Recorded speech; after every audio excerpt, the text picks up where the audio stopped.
என்றும் நம் கதையின் முடிவுக்கு வந்து விட்டோம். இந்த கதையின் 3 எபிசோடுகளும் எப்படி இருந்தது என்று எங்களுக்கு சொல்லவும், மேலும் எங்கள் சேனலை சப்ஸ்கிரைப் செய்யவும், லைக் செய்யவும், ஷேர் செய்யவும். ஓகே, இன்று எழுதிய எபிசோடு 3வது எபிசோடு பார்த்து விடுவோம். கிராமத்தின் புதிய தலைமுறையினர் சூரிய ஒளி விளக்குகளின் மூலம் பாரம்பரியத்தையும் நவீனத்தையும் சிறப்பாக இணைத்தனர்.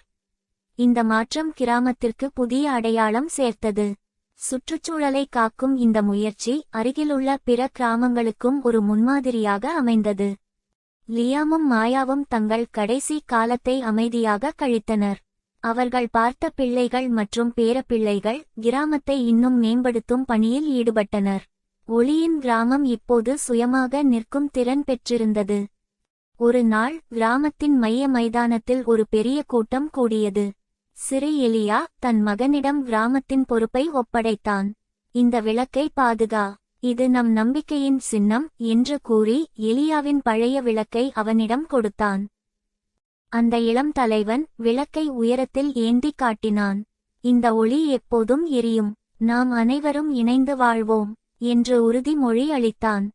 கிராம மக்கள் அனைவரும் ஒரே குரலில் சத்தமிட்டனர். அவர்களின் குரலில் நம்பிக்கை ஒலித்தது. மலையுச்சியில் இருந்து வரும் ஒளி அந்த மைதானத்தை பிரகாசமாக்கியது.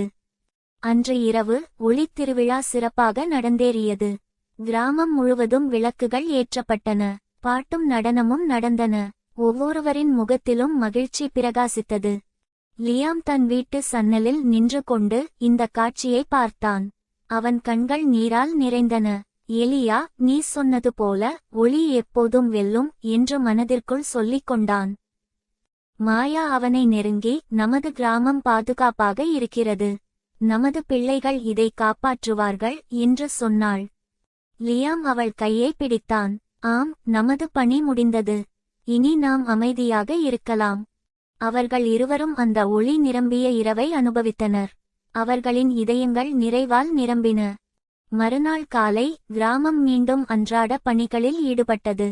ஆனால் அனைவரின் மனதிலும் ஒரே நம்பிக்கை, அவர்களின் ஒளி என்றென்றும் எரியும்.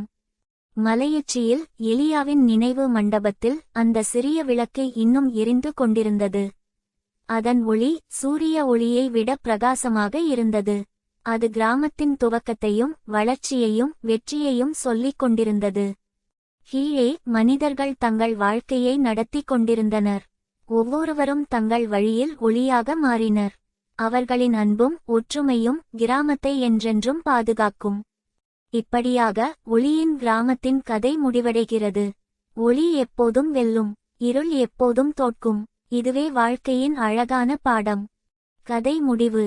எப்பொழுதும் இந்த கதையின் மூலம் நீங்கள் கற்றுக்கொண்ட பாடத்தை எங்களுக்கு தெரியப்படுத்துங்கள்.